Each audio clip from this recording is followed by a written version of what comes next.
Like we talk about, are we signing OCE players? Are we not? I'm pretty sure we're in game 1 with streams. Those streaming replays should kick in for us in a few minutes as well. So we'll check those out. But right now, I believe on the screen, we have Inspire, who's going to be dropping towards his fabled Orchard / Frenzy farm. It looks like, yes, sir. Orchard, one of the biggest contested spots earlier on yesterday and the day before. You guys might have been watching earlier on as well. We were getting a little bit casual with everything. We got the bag, like literally a guy pulled in with headphones a few seconds ago. Hey. Okay, that's fine. The same ones. That's fine. Either I get your hearing or I get like some other thing. But all right, you can take the seat, my friend. We are in game. We're in game. So let's have a good one, Vivid. Thank you. Sparebow, off spawn, Misty Meadows, Bizzle drops here, Senta drops here, Rex drops here. Up, get some things, started up and balled out, but at the moment seems like he's going to be out of his element in a box fight actually against Sparebow.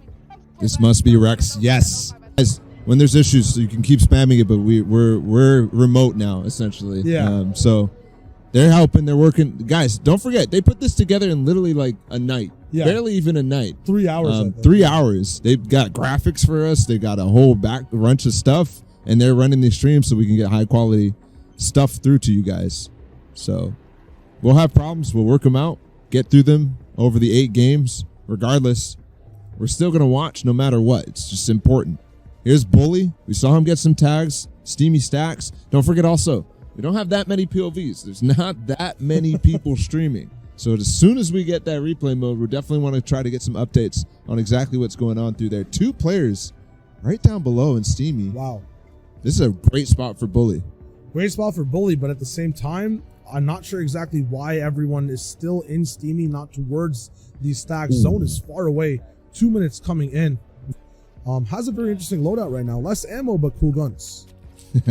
Cool guns indeed. That scar is so important, but less than 100 ammo count.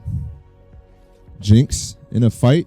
A lot of people below Storm Surge. We saw Frey below Storm Surge. 86 people alive. Don't forget, we got a minute 30 until this zone closes and we start going to third zone. It starts ticking probably, 10-15 seconds into third zone? Yep.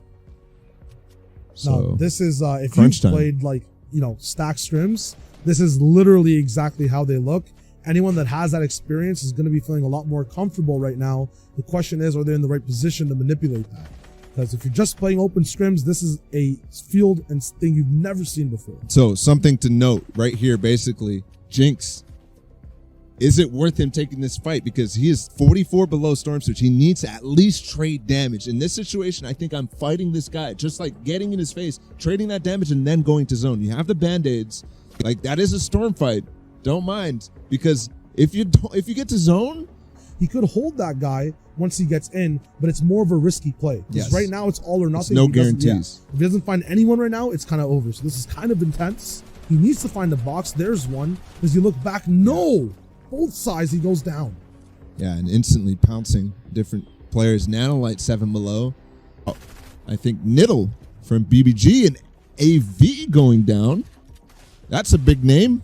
5 before placements actually start. Oh, a huge RPG through the window. I was wondering why I was leaving that open right on the side. That's a 10,000 IQ special tactic coming out from Frey, letting that window stay there and wait until somebody goes in. That's patience, 100%. 295 damage above Storm Surge, so he's big chilling right now. And the impact is 3 floppers. Drops the RPG. This is the play. This is 100% the play, because we saw DreamHack Sweden placement. Just get placement every single time. He's guaranteeing that right now. Question is, he has these rockets still until I think he has 5 more left. Do we use that rocket more so to, screw other people over? Like, every placement matters, right? One person goes down, you use their mats up. That's another point on the board for you. Sexor just went down. Oh, no way. He just got shotgun. I think he was the 50th player to go down, so 1 point for Zexro, maybe 6 points total. Here's Steens again. Still below Storm Surge, but still alive. And then all of a sudden, the clutch snipe comes through right before Storm Surge becomes active in the next zone.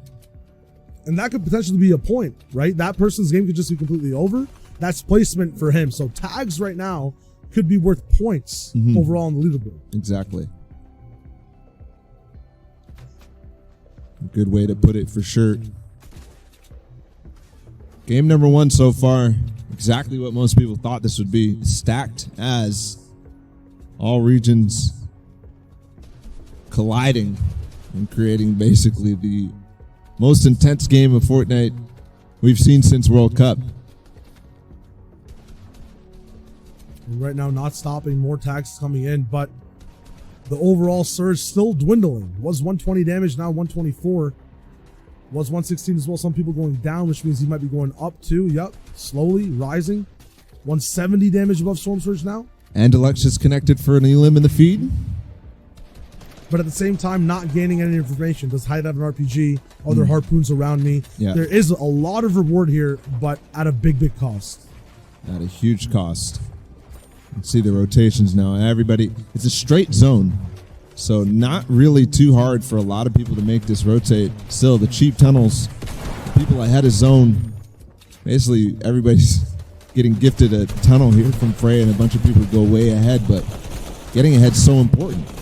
I mean, if you just listen to the feed right now, you listen to the game, there's so many times where everyone's shooting, and then as soon as that zone catches up, the server just falls quiet, 100%. Yeah. These elims coming out time and time again, but at very specific intervals. Right now, Frey coming all the way back in his tarp to see if he can get a few shots in, then moves forward, lets the server develop a bit. He can gain position on other people. That's a huge spot. That's top who goes down. I saw Bizzle got an elim, Fuzzy got an elim, and Alex still up. So many different players who we're all tracking. I think Bizzle, one of the notorious solo LAN players, one of the best of all time, showing up here today. Frey, now the flopper plays start. There's probably a lot of people in zone. Keep an eye out on this feed, but we're going to hold on for a lot of players as everybody starts to exhaust their flopper resources. Yeah, the spidey senses have to start tingling. You have to basically play on instinct, absolutely. 20 HP all the way up to 50 once again. Fuzzy, another elim. Bizzle, another elim too. So a couple different people popping off right now. Mastek, I think there. Bizzle, another one. I've seen 4 from him and Fuzzy together. I think I just saw Zate go down 2. Here's the replay mode. We are in, and we have Zate in endgame 2. Wow, this is actually really ahead. Basically synced up with the stream of Frey. Nanolite up, Mexi up. Frey, where's Fuzzy? Fuzzy did go down. Bizzle still up. Kanata still up.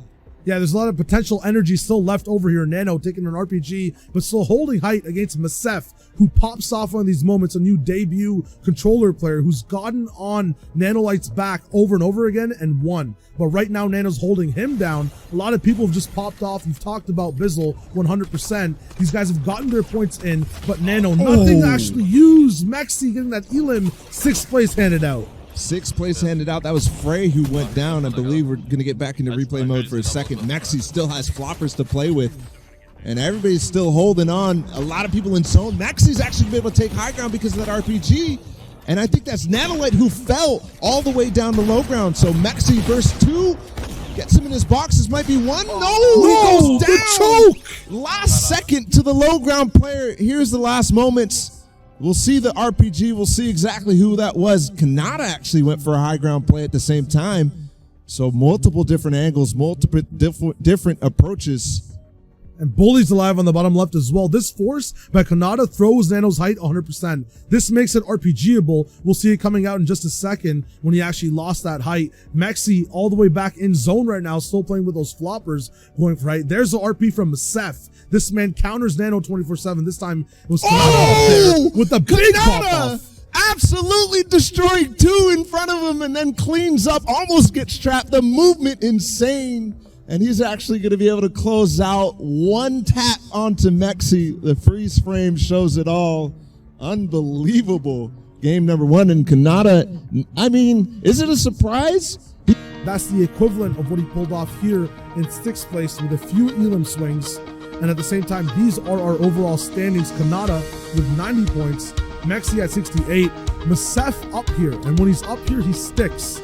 He sticks like, I don't even know, sticky putty to a wall if you throw it really, really hard. Worst analogy I've made today, but this man is here and he's probably going to be staying in this top 10 100%. Frey, we saw him play out in 6th place, Mr. Consistency.